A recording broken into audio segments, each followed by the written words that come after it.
All right. Hello, hello, hello. I'm Heather Pristansky, and this is Monumental Millionaire. So I am here, as always, with the gorgeous Laura Wright, who is epic at sales. And we have today with us Hope Zvara. Hi, Hope. How are you? Hi, So excited you to be here. So, so Hope is really, really great. Our guest that was scheduled for today had a bit of an emergency come up, and Hope hopped on in. She rescheduled her week. So we're so excited to have you here. Hope, why don't you introduce yourself, because I'm really bad at introductions, and then we can get into what topic you have for us today. Sure, Ooh. Absolutely. So my name is Hope Zvara, and I am actually from Wisconsin, gay Midwest. And for the last 15 years, I have primarily been a yoga teacher. And so in the last several years, I have been utilizing my yoga skills, both mental, spiritual, emotional, and using that to really reach the masses more than just in a yoga setting. And so I kind of have an interesting past history, because we all have a history, right? I struggled most of my adolescence into my early 20s with an eating disorder that almost killed me several times. And after recovering from that fully, when people told me that I would never recover, best case scenario, I'd learned how to function. My husband and we lost our first daughter shortly after birth. So I kind of was dealt a pretty hard deck of cards. And so my mission for people is to help remind them that to never lose hope, and that there is purpose in everything, and even in the really tragic things. And so in the last several years, I have been sharing my message off the mat, more on a larger scale, speaking, sharing my story as a keynote, and helping people really embody mind in business. I own a yoga studio, so kind of helping people in all walks of life for whatever it is they need. Awesome. Awesome. I love that your name is Hope. I know. And Hope, and your name is Hope, but you probably hear that.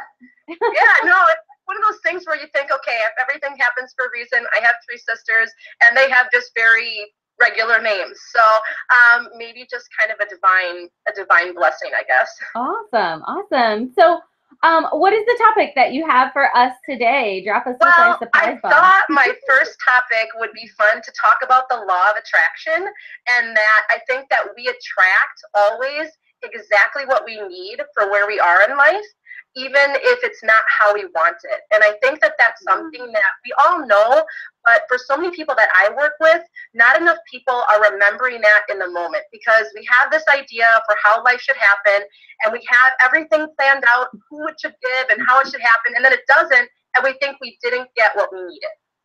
Okay. Cool. Hi, Stephanie. Hi. How are you?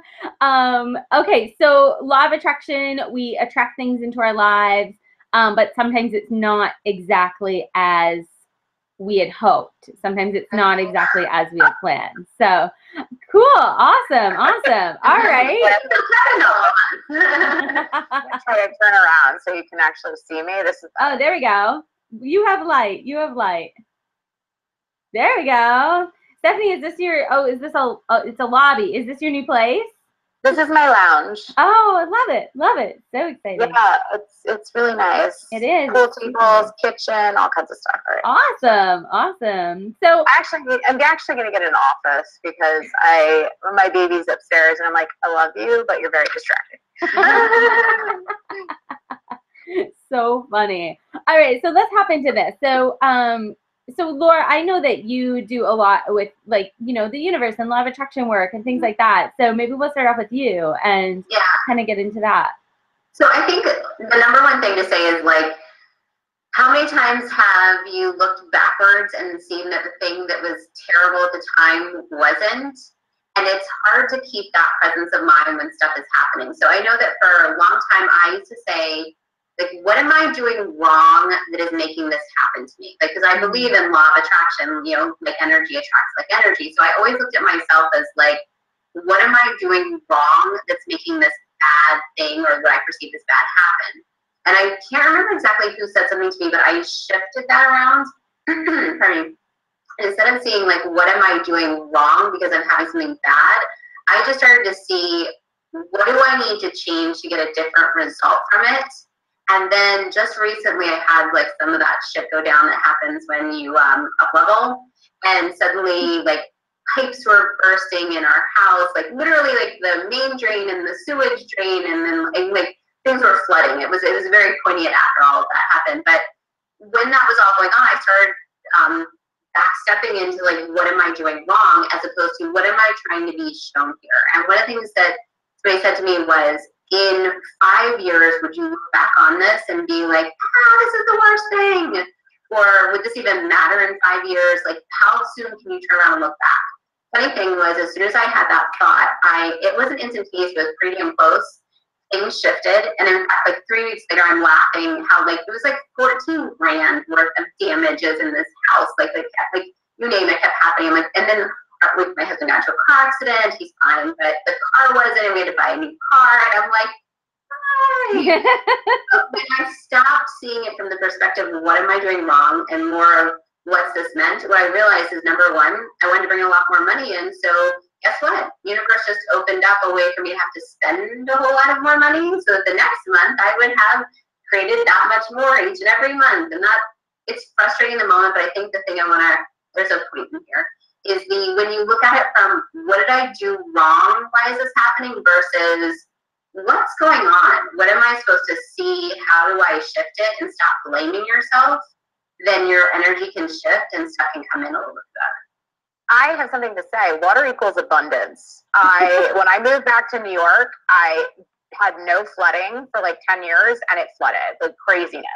Like my whole basement, and I was pregnant at the time, so I was like literally like shoveling water pregnant. It was ridiculous. And so yeah, water equals abundance. So I had the same experience. Like everything broke at the same time. It was like $35,000 worth of stuff fixed. When all the old stuff had to go away. Like when I think about it now, our car was old. Like we never drive. You know, my husband's a stay-at-home dad. I work from home. We drive once a week to the grocery store. So we had like this old car, and you know what? It didn't match to go with us to another level. So car's gone. We now have a nice, beautiful red car outside. Same thing. It's like when you need to up level, sometimes ship breaks, and thank you for reminding me that the abundance of the money in the water. There you go. A lot of shipwrecks, like when you're up leveling. I am always experiencing this, which I suppose means I'm always to the point of up leveling.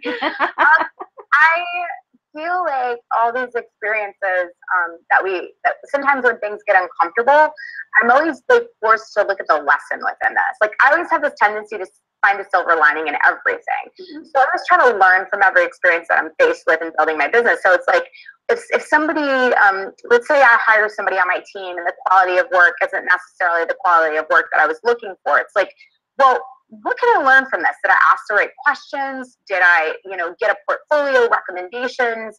Did I give them a micro project to start with, which is something that I pretty much do all the time now, because I learned that if you just trust in someone else's ability, and maybe they're great in their own right, but maybe they're not great for you and you're not great for them. And so I've forcefully had to learn through these types of growing pains, so to speak, that it's okay to ask a lot of questions up front, or to get a sample of work or a recommendation or for whatever, to make sure that going into it, you really are positive that that person is the one that can bring you to the next level. Because you can waste a lot of time and a lot of energy and a lot of money, by the way, when you're not a right fit. So sometimes we're like, when we're in a stage of growing, we have lots of outgoing expenses. I know for me personally, it's like, well, we're looking for like this deal or whatever. Well, that's not always the best way to go. Sometimes the bigger investment up front is actually the one that's going to get us there. And sometimes it's the opposite. Sometimes the bigger investment up front is not the one that's going to get us there. So I think it's really, I don't even know if this is the question, but this is the correct. This is where I'm going. So yeah, I just feel like, it's always a lesson learned in everything, in every experience, whether it's really uncomfortable or it's not the best experience or it is the best experience. Like, what can you take away from that and carry it forward to make better decisions and better choices? Because we're also growing and evolving in the process of building businesses. Like, we are always on a regular basis. You're becoming this different person. So something that may have served you earlier on may not serve you anymore. So what I try to do and I do this regularly, and I am paying attention to this a lot more lately, is like this energetic check-in. Like, how does this feel when I'm making a decision? Because a lot of times our intuition is not going to guide us in the wrong direction, but we're so eager and hungry to get something done sometimes that we don't listen to it. Yeah. We're like, oh, shush, shush, shush. You know, right? I know best. And I think too, I think when it comes to like law of attraction, I think about it as like, even just teaching yoga, we'll use it as like a little incubator. It's people in class will often be like, oh, I don't like that pose. Or they'll come into a challenging posture and like, oh, it's uncomfortable. Oh, I just got to get a drink of water. Or I'm going to sneak out and go to the bathroom. And we attract that which we need to up level to the next level. Mm-hmm. Well, I often think like, okay, there's this like really big issue in front of me, or something keeps breaking, or when I was registering to become a state approved yoga school, I lost my catalog and application 3 times on Word. Saved it, was nowhere to be found. I was like, okay, there's a lesson in this, so I can up level to the next level. Like, it's refining us so that when we go to the next place, we are ready. We have all the tools that we need. So when I'm in controversy and I'm attracting things that are making me work a little bit harder, or challenging me, or pushing me outside of my comfort zone, I always think of it as like, it's refining me, so when I get to that next place, I'm not going to fall flat on my face. I'm going to have the tools that I need. And I think we have to remember that when we're in the moment, and that's one thing I've had to learn. It's like, I used to look at like, universe, God, whoever, like, why are you punishing me? And it's like, no, he's teaching me, or the universe is teaching me so that I can make it to the next place, and I can soar, and I can fly, and I can be the best person I can be. And when we look at life that way, holy shit, like, we're going to master Warrior 3, we're going to master our whatever, our trade, we're going to get wherever we want to go, and we're going to stay there, and we're only going to go forward. Yeah. I think so. I say the universe is testing us, right? Yeah. I've said this before. Are you ready? Are you really ready? You're like hanging on for dear life. You're like, oh my God, right? Are you really ready for this? Like, you know, because the strong will survive. The strong will go to the next level. But is that going to be you? Are you really ready? Because when you up level, it's checking you, all right. When you up level, you're going to have a whole different slew of stuff going on there waiting for you. It's like, it doesn't stop necessarily. So it's literally checking in and saying, are you really ready for this? Are you really ready for this? Yeah. Mm-hmm. Agreed. I think that, you know, well, number one, I mean, how many entrepreneurs that you talk to who say, well, I think I'm going to have to go get a job. I mean, that really is exactly what is happening in their own lives, that, you know, they're being tested. Are you ready for this thing called entrepreneurship? And, you know, is this something that you are going to be able to take on? And for some of us, it is. And for others, it's not, because not everybody is one for this journey. Like, not everybody is meant to be an entrepreneur, right? And so, you know, I've gone through, actually right now, really going through this sort of shift and change with, I was off for 4 weeks, right, when my husband and dog were attacked by a neighbor's dog. And so I became a nurse, and I became, you know, this like at-home person. And I've never wanted to be that person. Like, I'm not really the caretaker kind of person. I was forced into that. And as a result, you know, I had to really step back and look at my business and say, well, geez, like, good thing some of my clients were on vacation, because I don't even know how I would have gotten my calls done. Like, everything would have just fallen apart like crazy, because there's no one else who can do my one-on-one work, right? There's nobody else in my business who can do that one-on-one work with my clients, because they don't have that history with them. And so I had to step back, and I've had a lot of resistance around, you know, building programs for passive income, because I just don't love it. It's just not me. I know. I'm just going to have Stephanie do it for me or something. I'll be like, Stephanie. I'm like, yay, so good for it. But it's I think I went through that like 2-3 months ago. So yeah. Right. So I feel like I love doing one-on-one work. And if I could just do that all day, every day, I'd be super, super happy. And so I do have passive income in my life, because I have a digital marketing firm, and that firm, you know, we employ 8 people. And basically my role in the firm now is just to pick up the phone once a month, call my management team and say, hey, we making money? Like, we're good? Cool. Okay, bye. Right. And it's very rare that I have to do anything in that firm anymore, which is great. So it brings me a little bit of money after it pays those 8 people, but it's not anything that we ever intended to really grow. It was actually something that I had as a backup plan as I was starting into my journey as a coach, because it was something that I knew very well, right? I mean, that's what I did in corporate. So I knew I can do websites, I can do Facebook ads, I can do all these like crazy things, right? And I could teach people how to do that really easily so I can scale this.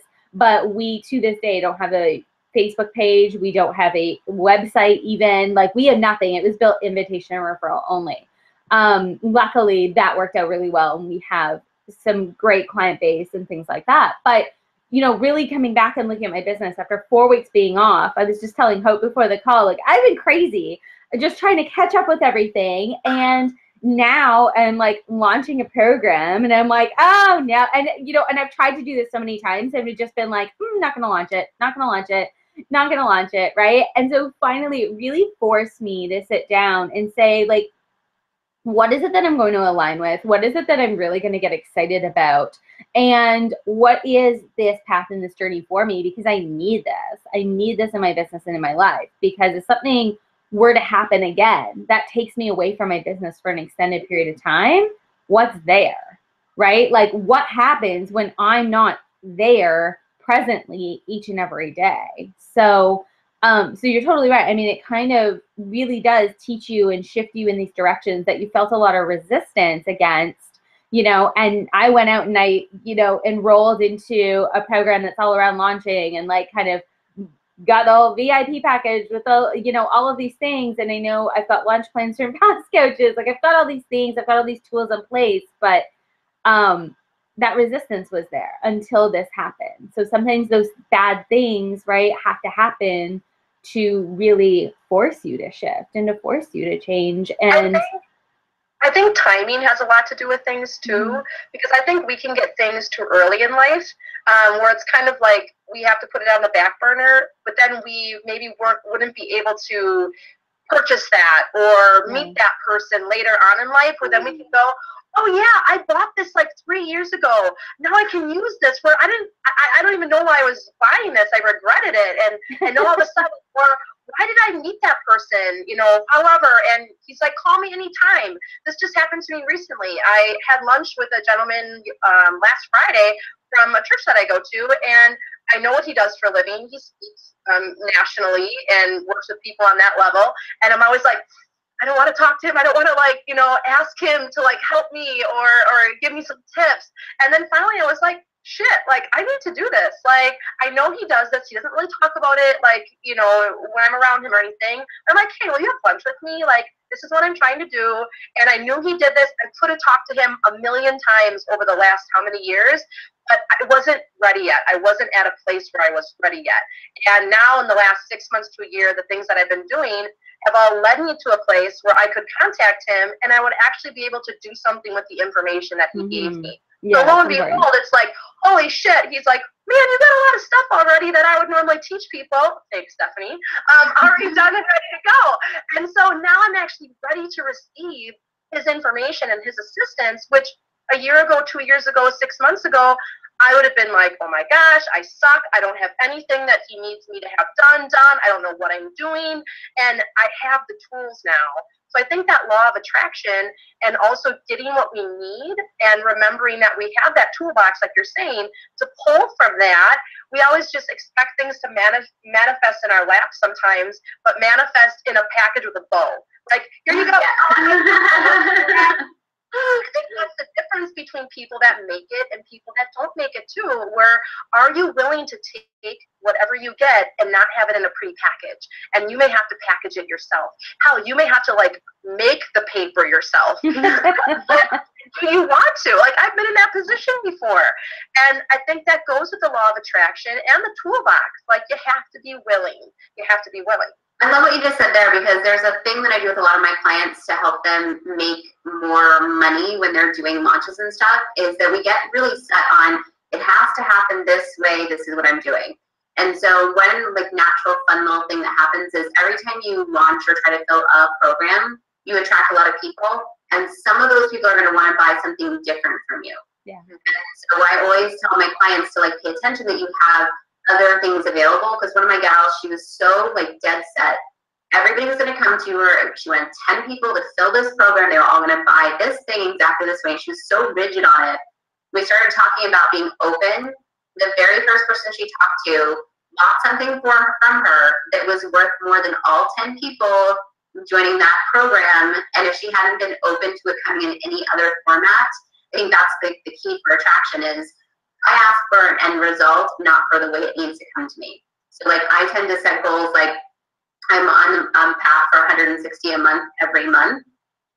I don't care how it comes to me. It can come to me in the form of like 4 people, 4,000 people. I can sell this, I can do that. It doesn't matter. I just have a thing, and the reason why I want it is also a feel-good reason. I was talking with a client today about she really wants to make a huge chunk of money, and it's all from a negative space. There's guilt, there's shame, there's secrets. It's a bad debt that she wants to get rid of. So she's so worried and upset about it that she's not hitting her goals. And we talked about how to change that and turn it into this, this feel-good thing of like what would lift her up, what would make her feel really great, what money would help her do something she enjoyed, and then the rest will come through. But I think really being detached from it has to come exactly the way I decide it needs to come and not blocking it from coming other ways. I think control is a big thing, and I think in our culture today, control is huge. That, you know, if I can control more things, if I can make things all work right, and I see that a lot in yoga. I always tell people your yoga practice is an incubator for your life. You see all of your insecurities, all your strengths, all your weaknesses in your yoga practice all kind of spew out.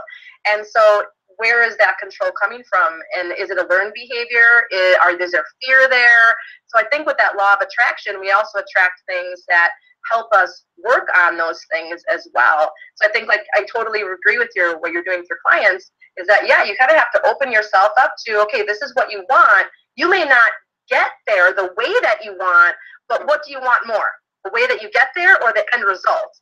And I think that's the beauty of it. So yeah, I think that's why it's so important to really be clear on that end result that you want. And I mean, we've talked in past episodes about having the containers for your money to go to, right? Like really knowing it's not just I want $160,000 a month. It's I have a purpose for this $160,000, right? Like this is where these things are going, and that's so important when it comes to just plain putting in the work. I mean, not just attraction, but I mean, manifestation isn't magic, right? Like you need to do the work. So it's not just magical. And you know, and I know that there are a lot of people who they go out, they read The Secret, they sit at home and they wish and they pray and they journal a whole lot, but they never actually do anything. So you know, of course things are not going to come into your life.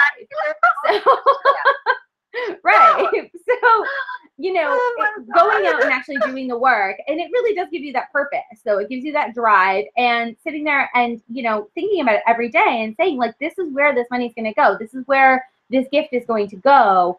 Then that really does give you a purpose to get up and move every day, right? I mean, so wait a minute. So my manifestation's not going to come in on a unicorn? No, it's not. Flying on an elephant. Maybe a leprechaun. Encrusted? No, no. I'm sorry to tell you, but it is not freaking magic. It's not freaking magic, and it just kills me because and typically it's really just the people who kind of go in and they read one book, they read, you know, The Secret or like something else that's out there, and they just go, oh my gosh, this is going to work. I'm going to have positive affirmations every single day, and this is just going to happen. You still have to do the work, and you have to realize, as Hope said, like realize the things that are in front of you and the tools that you can utilize in order to move this forward, right? So, you know, as I mentioned, like I'm kind of going through a launch. Well, I have a launch plan that, you know, that actually Laura and I did months ago for something else that I didn't love, right? That I just didn't love, that I was like, you know, I ran it to a test group and I was like, I'm not really feeling the vibe of this. Like, this isn't really me. And so I didn't end up using that, but now I can use it, right? And we're already in the process of using it. So it's sort of like, what are those tools that you have in front of you? Wrap it up in a pretty little bow, but you have to do the freaking work.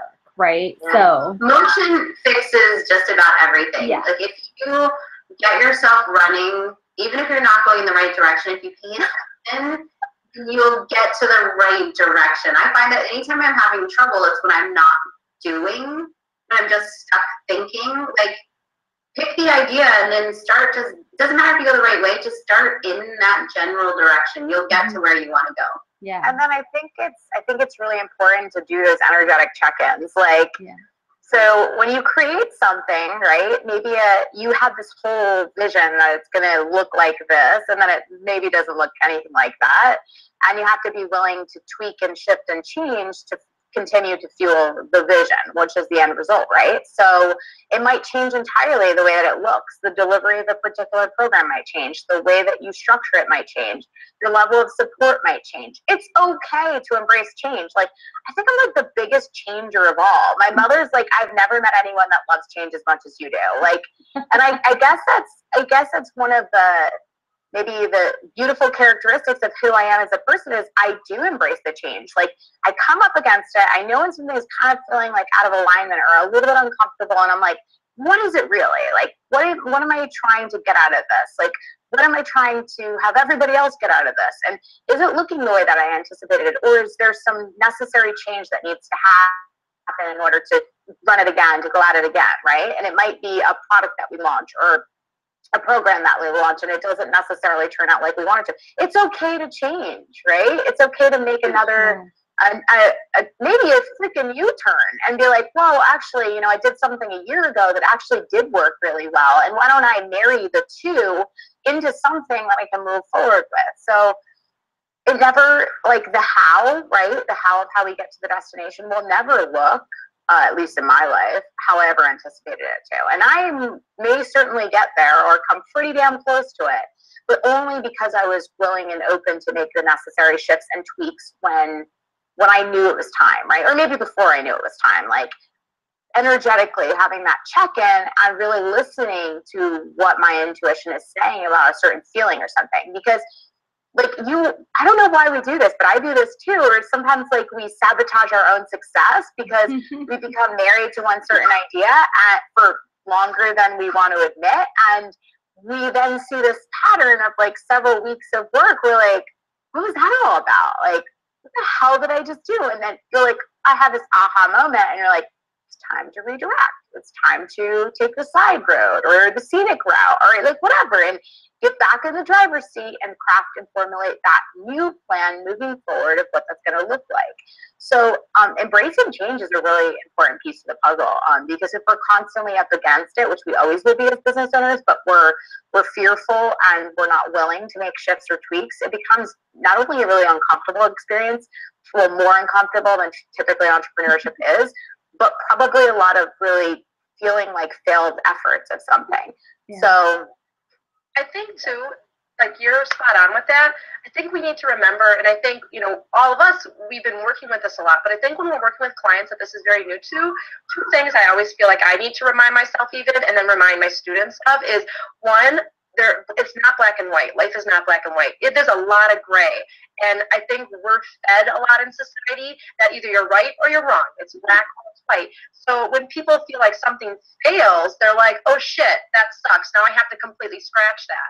Where it's like, no, let's go back to that, reformulate it. There's a lot of gray in there to make that black or to make that white that we can reformulate something else.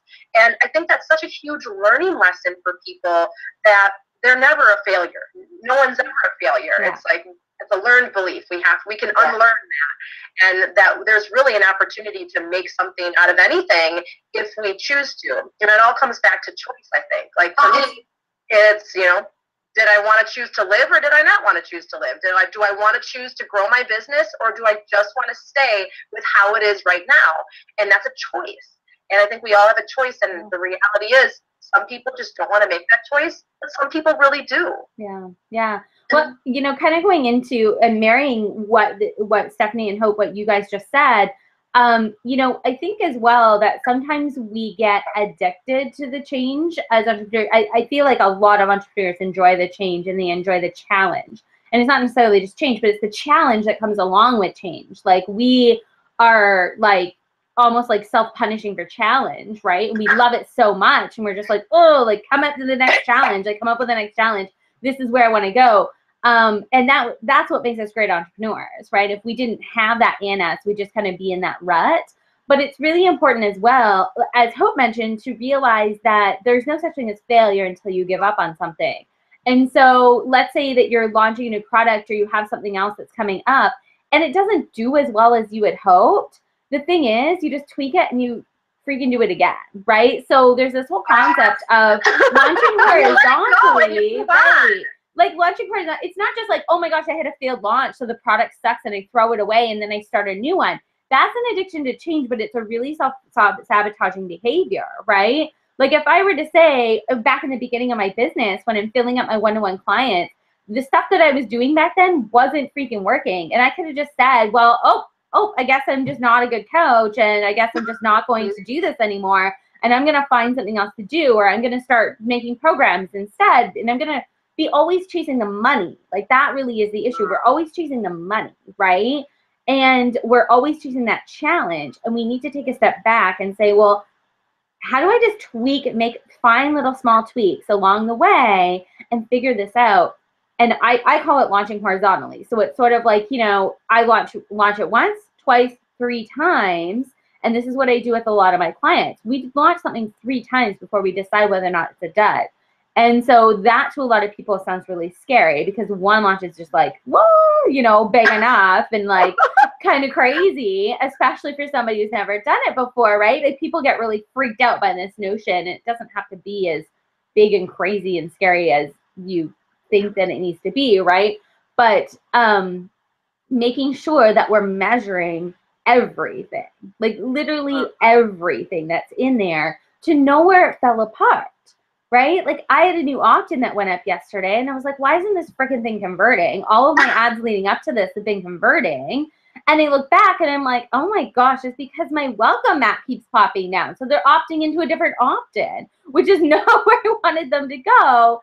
But it sort of led me to this light of going like, oh, but maybe this is what people want, right? So being really open to shifting as you're moving along that path.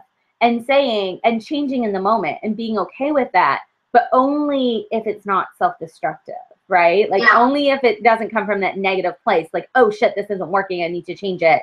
It's more like, oh, there's an opportunity here, I need to move towards it. I literally just did that. I put out a little offer yesterday and I had one person buy it. And I don't think I've ever like put something else that bombed that bad. And so I realized something was wrong. So I reached out to my coaches and I looked at something and I had like missed the boat really big. And it was like it was small but big. And so it's supposed to be a 4-day promotion. I could have just been like, oh, it didn't work. Well, yesterday I rewrote the sales page.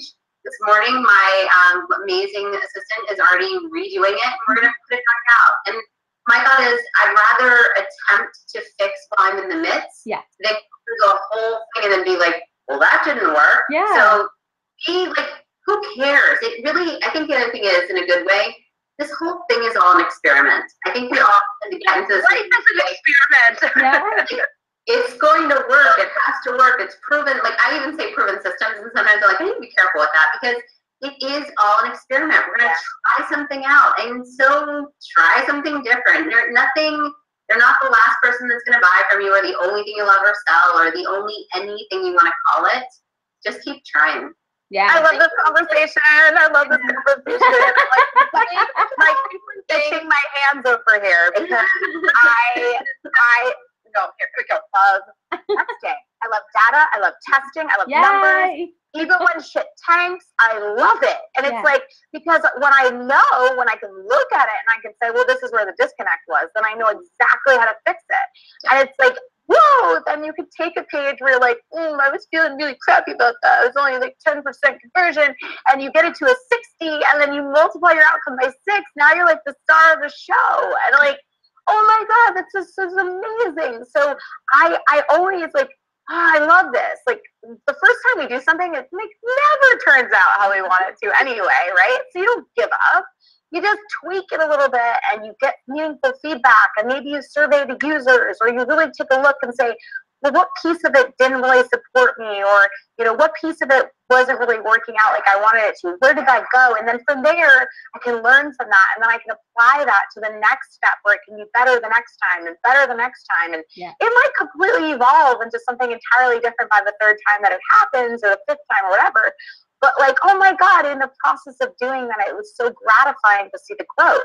So like, I'm almost a fan of things not working out exactly how you want them to the first time, because where do you have to go from there? Like, you know, if you can look at something and really pay attention to it, which is like the beauty of what I get to do on a regular basis, that really lights me up, because we're talking numbers, right? I look at that and I'm like, it's not necessarily, you're right, it's not necessarily a failed effort. It's like, whoa, there's an opportunity for extreme growth here when it doesn't necessarily knock it out of the park the first time. So we can still get to those goals. The journey will look a lot differently, but when we have all the parts and pieces in front of us and we can analyze what piece didn't necessarily work the way we wanted it to, it could be a simple tweak to a headline, or a call to action button, or a URL, or something so stupidly simple that we get so bent out of shape and held up over. It's like, no, don't scrap it. Just go back to the drawing board. This could be something within a matter of 48 to 72 hours that we can entirely fix.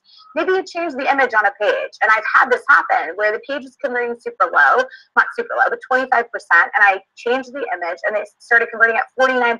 I doubled the outcome by the change of one image.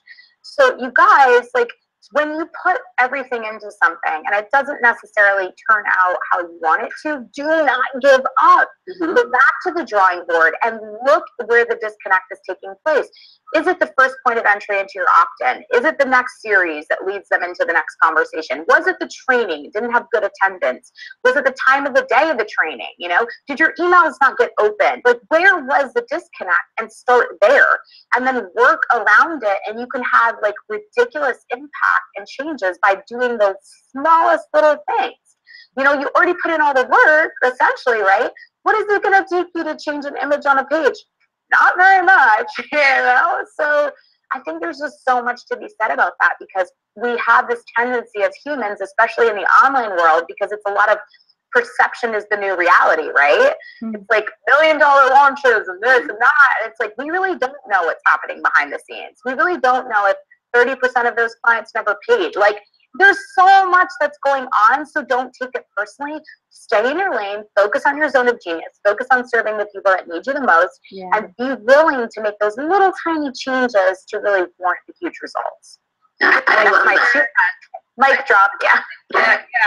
I totally agree with you, and I think when we're working with those people too that are just coming into that, there can be so much personal stuff that they're bringing with to the table. And so I think like everything you said, everything Laura said, everything Heather said, and then remembering like it's okay to be wrong. So when I did my launch, it was like I had these totally crazy expectations. I got people in, like they loved the program, they loved everything, but it's like, it's okay that maybe you're meant to be, or how you thought something was going to happen didn't happen that way. Two, it's okay to ask for help. I think the way media is today too, we think, oh, they're doing that all on their own, or oh, they make it look so easy. Ask for help. When something wasn't right, you ask your coach. Like, holy hell, people, you are surrounded by people that know. And this is one thing I feel like for my teachers that I've taught, it's like, I'm here. Ask me. I want you to be successful, because if you fail, it means I failed, because I didn't give you enough tools. I wasn't available to you enough. And I have some answers for you that might help you. And three, finally, is remembering that we have to remember, what do we want out of it? Are we willing to go, okay, if I have to go back and make a change, do I really want it? And if I don't want to make that change, I must not really want it then. And I think there's so much personal belief that comes with that. I came from a family where my dad always felt like he was a failure. And so I adapted that mentality that I fail at everything in life. And so I had to relearn how to realize I'm not a failure, and that I can be successful, and I can utilize my gifts and talents and share them. And holy hell, I do have gifts and talents, and I can share them. And so I think there's that component that we do have to tackle as people, that we're not just going to make $1 million. And I think that's hard for people to believe. We all know that. But I think the reality is so many people out there don't know that. No. And remembering them that they do have to put hard work in. They do have to put effort in. They do have to try. They are going to fail. They do need to change themselves and their business. There is some of that has to come. But when you do that, holy crap, like the sky is the limit. And then you start to surround yourself with like-minded people that want to help you and want to see you succeed. Yeah. This is why. Go ahead. I was going to say the overnight success that everyone thinks happens is usually like 8 to 12 years. In the making. So funny. You know, I think this is all a big part of the reason why when I work with my clients, we don't really work on attraction. We work on creation, right? So, you know, I don't really speak about the law of attraction because I find the notion that a lot of people take out of that, the whole just attraction part, like I'm going to do this and attract all of these things. And I find that a little bit disempowering to be like, well, you're just going to sit back and wait for it to happen to you instead of going out and making it happen and creating. And so when I talk about, let's say, sales, I don't talk about like, let's attract people in so that we can have these sales conversations and close them, because then what we're doing is we're attracting a very small few set of people who are really at that level and somebody else has gotten them ready to buy. So they're already sort of loyal to somebody else, right? I talk a lot about client creation, which essentially means that you are speaking with people who have no clue that they even need what you're offering, right? Like they don't know that something exists in this world that can possibly even help them with what they're struggling with. So a lot of my clients that I have, they didn't come from, you know, Facebook groups where there's 1,000 other coaches hanging out and this and that. They came from me having conversations with my circles around me and saying like, hey, you know, just having a completely normal conversation with them. Like, hey, how's the family? All of these things. And eventually they'll say, well, what is it that you're up to? You know, eventually that just sort of comes up and I'll be like, oh, well, you know, actually it's funny you asked that because I'm looking for one client right now. Maybe you know somebody is a good fit. Do you mind if I tell you about that? Right? And when you kind of go into that, then you can bring that client in and you can create them. You can say like, hey, I think you're struggling with this. You know, this is sort of what I do. Let's talk. Let's see if we're going to fit. And the change in the shift that happens when you create a client versus attract a client, right? Like you're shifting their entire world. You're shifting the way that they see things and they view things because they literally didn't even know that this existed for them, right? And so it's this really cool and really empowering way of doing things. And it really applies to all areas of your business, not just client attraction, but in all areas of your life. You create the results that you get, right? Like at the end of the day, so Laura talked about just taking massive action and not worrying about where those results are going to come from, but you still create those results by taking that massive action, right? And Stephanie talked about changing one image, right? You create those results by sitting back and saying and thinking like, okay, what are these one or two things that I'm going to tweak and make happen instead of just waiting back to wait for that image to work, right? Like you create that, you put that into place. I don't know how I feel about creating or attracting clients. Yeah. Like I don't know how I feel about that because I mean I don't do a whole lot of work in that realm. I don't really talk to people about what I do. My like structures that I've built kind of do that for me. Does that make sense? Yeah. So but you do have. Is that attraction? Is that magnetism? Is that? I don't know, because you have sales copy that speaks to them, right? So, I mean, there are a million different people with a million different funnels, but you've gone ahead and you've taken your sales copy and you've taken that funnel and you've actually tested each and every little small piece, right? To make sure that it's speaking to that client. Never stopping. Yeah, exactly. And so the same thing, it's just a different word, because what you're saying, like I can put attraction into everything that you're saying and you can attract something and then you create it. Like if I attract people that are like-minded, then we can create something together. So I think they're both action words that ultimately can mean the same thing, but no matter what, it's got to fit right with you. It's got to work right with you. It's got to work for you. I agree with that. All the time, I'm creating things all the time, and as a result, I'm attracting more to create more.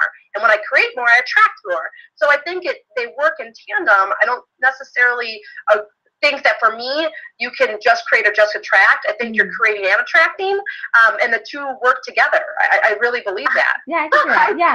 I created a baby. and now I attract moms because I created a baby. Yeah, true. It's so crazy. It's literally just had a conversation with a well-known coach in the industry that is thinking of going out and having a baby on her own. And she wanted to talk to me because she said, I don't know anybody else in the industry that's really doing it. You know, I know other people that do have children, but you're very much, you talk about being a single mom. You do it a lot. You know, I mean, he is involved, but I'm very much mom a lot and responsible parent. And so she was like, can I do this? I want a baby. I have the business. I've put in the work. I've done this for a long time, and I want the family aspect of it. And I haven't met the man yet. So, and I was like, totally, let's talk about this. You know, like, how cool of a conversation is this? Because it's actually just my life that we're talking about. I mean, my business actually resembled the life in the direction that my life took. Like, that's the reason why I made the shift, because I was about to be mom and I was like, holy crap, I don't know anything about this. But what I've heard is that kids take a lot of time and energy. And it's true. It's true. They actually do, you know. So I restructured my business because I knew the model wasn't going to serve the mom, the type of mom, and not that there's any right type or wrong type, but the type of mom that I wanted to be. It wasn't going to serve that. So restructure my business. And it's really cool that now people come to me to talk about, like, can I be a mom? I'm like, yes. Like, is it hard? Yes. You know, is everything in life? It's not easy, right? But is it challenging in some days? Yeah, but it's also the most rewarding experience that I've ever had in my life. When I look at my daughter, I'm like, oh my God, like, how did I live without you? You know? And so it just happened this way. I mean, I guess it's like created a baby, attractive mom. I don't know. Yeah, I can see. But you know, I think that the point that I was getting at was that I love to really put that out there, that, you know, again, that manifestation isn't magic, and that a whole big part of that equation is the creation. Because I hear a lot about attraction, but I think that people don't always get the right message. Like, we get it, right? But I think that people don't always get that right message, that, you know, oh my gosh, this didn't work, so I didn't attract the right people. I need to change my whole image of myself, right? And so that's where they fall into these traps of, like, luxury manipulation marketing, when they're standing in front of somebody else's beach house taking a picture, and they don't even own the damn thing, right? Like, but they feel like, and you're laughing, but it happens all the time, and we see it all the time, right? Or, like, I drive a little yellow Ford Focus, and Laura, you mentioned, I mean, your car was old. I don't even know I own the damn thing, because I never leave my house. My husband works 5 minutes away from, I could just walk over there and grab the car. Like, why do I have this thing? Why am I paying insurance on it? Like, but for me, it's this aspect of freedom, and it's like my symbol of freedom. Like, I can go anywhere whenever I please, right? But do I love my car. Yeah, no, but that's the thing. But that's not me. So if I were to go out and buy the beautiful, like, Mercedes that Stephanie has, then, like, that would be blatantly, obviously not me, right? Like, I mean, I don't shop with designer clothes or anything like that. Like, I'm not into that kind of stuff. Stephanie, you are. That's so you. So if you were driving a yellow Ford Focus, like, people would be like, what the hell is this girl doing? Like, right? And it would totally miss Yellow is so not her color. Yeah. Right? So it's really important. It really clashes with the blonde. Right. But how many people out there who say, like, I want to do something similar to what Stephanie's doing, and so I need to go out and I need to have this, like, fancy brand. I'm going to have my branding in pink, you know, with the leaves and things like that, and the gold, and I'm going to buy a Mercedes, and, like, You know what I say? Are you really sure? Are you really sure? I have a hard enough time being me. Really sure you want it to look like the way I've done it, because I'm not sure you do. Well, that's the funny thing. Like I always say to people, I have a hard enough time being me. You don't want to be me. Like you want to be you. It's a whole lot easier than trying to be me, because I'm me and I'm still trying to figure all that out, right? Like really, we try to figure out our entire lives. And so, you know, I think that's really important. I say that a lot. You know what? I say, like, the more you that you become. Yeah. Like, and it's like, it sounds like so weird when you say the more you become, but like, I've always been this person, right? Like, I think I like came out of the womb like that. It's like, I was always this person. But you're right, in the process of building these businesses, we think we have to become this person that's resembling this level of success. Yes. Like, you don't freaking know what's going on behind the scenes in their life, you know? Like, the only person you have to focus on being, and I try to do this myself, like an exercise, is like, do I feel that I am a better person today than I was yesterday? Right. And if every day that I wake up, I try to just be a better person for myself, then I feel like I've accomplished success for the day. Absolutely. And when I lay my head on the pillow, I feel good about who I am.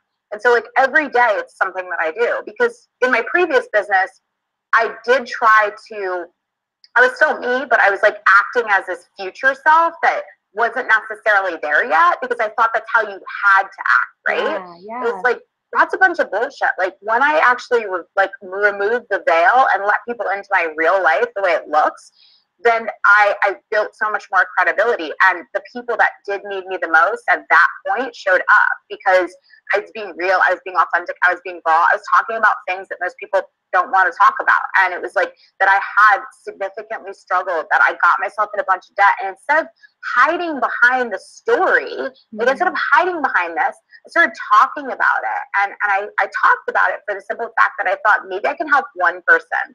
And by helping one, I was able to help many by just being myself. And so like, I joke with people and I'm like, I get paid to be me. Like, how freaking cool is that? Like, you get paid to be you, and you get paid to be you, and you get paid to be you. So when we try to become somebody else, there's this hesitation and resistance that comes up, because it's not who we really are. Yeah. And when you're like, show that. And right.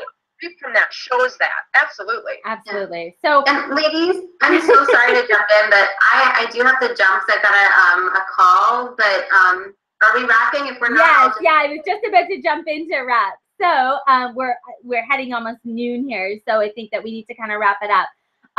As lovely as this conversation has been, as always.